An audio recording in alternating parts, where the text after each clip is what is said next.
A young woman drives into the night and vanishes without a trace. No body, no clues, just questions. To understand the mystery of her disappearance, you first have to understand the woman at its center. Maura Murray was a 21-year-old nursing student at the University of Massachusetts Amherst. On the surface, she was the picture of success, a Dean's List student, a talented athlete from a tight-knit family in Hanson, Massachusetts. She had a promising future, a loving family, and a bright path ahead of her. But beneath that polished surface, a different story was unfolding. In the months before she vanished, Maura's life was quietly unraveling. She had been arrested for using a stolen credit card, a charge that could have jeopardized her nursing career. She was in a long-term relationship, but there were signs of strain and secrets. She was a young woman under immense pressure, navigating a secret life no one saw coming. Was this the portrait of a woman on the edge, or just the normal struggles of a college student? The answer would soon become critical to one of the most baffling missing persons cases of the 21st century. The beginning of the end started on a cold Monday. On February 9th, 2004, Maura sat down at her computer. She opened her email and began to type a message to her professors and her work supervisor. In it, she claimed there was a death in the family and that she would be gone for a week. But there wasn't. Her family was safe. The email was a lie, the first in a series of strange and inexplicable actions. Why invent a family tragedy? Was it a simple excuse to escape for a few days, or was it the start of a much more desperate plan? That same day, she made phone calls to book a rental property in New Hampshire, a place she had visited with her family. But she never finalized a booking. Her digital trail was a confusing mix of preparation and indecision. After sending the emails, Maura's actions grew even more puzzling. She packed her car, a black 1996 Saturn sedan, but not for a typical weekend trip. She packed textbooks, birth control pills, and clothes. She also went to a liquor store and purchased an assortment of alcohol: Bailey's Irish Cream, Kahlua, vodka, and a box of Franzia wine. She withdrew $280 from an ATM, nearly all the money in her account. She packed maps of New Hampshire and Vermont. Then she got in her car and started driving. By nightfall, she was alone, heading north on Interstate 191, driving deep into the White Mountains. No one knows for sure where she was going. There was no note, no text message, no final call. Just a car pointed toward the wilderness, carrying a young woman and all her secrets. At around 7:30 p.m. on a sharp, unlit corner of Route 112 in Haverhill, New Hampshire, something went wrong. Maura's car skidded off the road and crashed into a snowbank. The impact was enough to deploy the airbags and damage the front end of her Saturn, leaving it inoperable. A local school bus driver, Butch Atwood, was driving home when he came upon the scene. He saw the car wedged in the snow, a young woman standing beside it. He pulled over and asked if she needed help, if he should call the police. Maura, he later recalled, was cold but not visibly injured.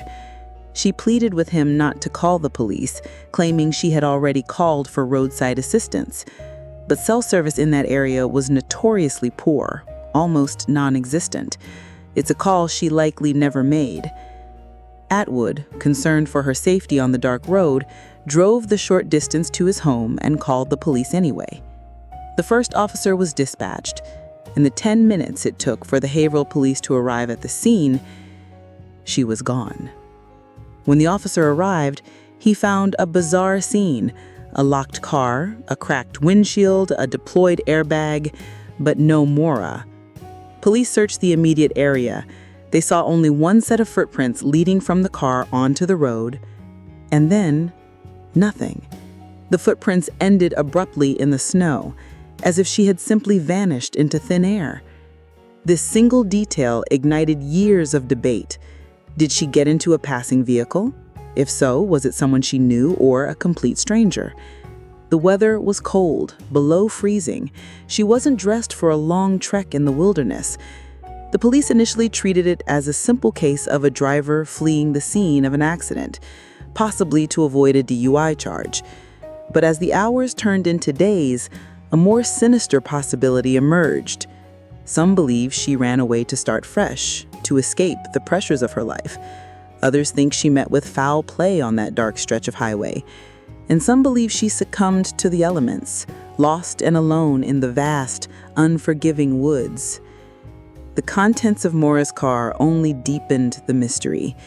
Investigators found her packed belongings. They found the alcohol she had purchased, including the box of Franzia wine and an empty beer bottle.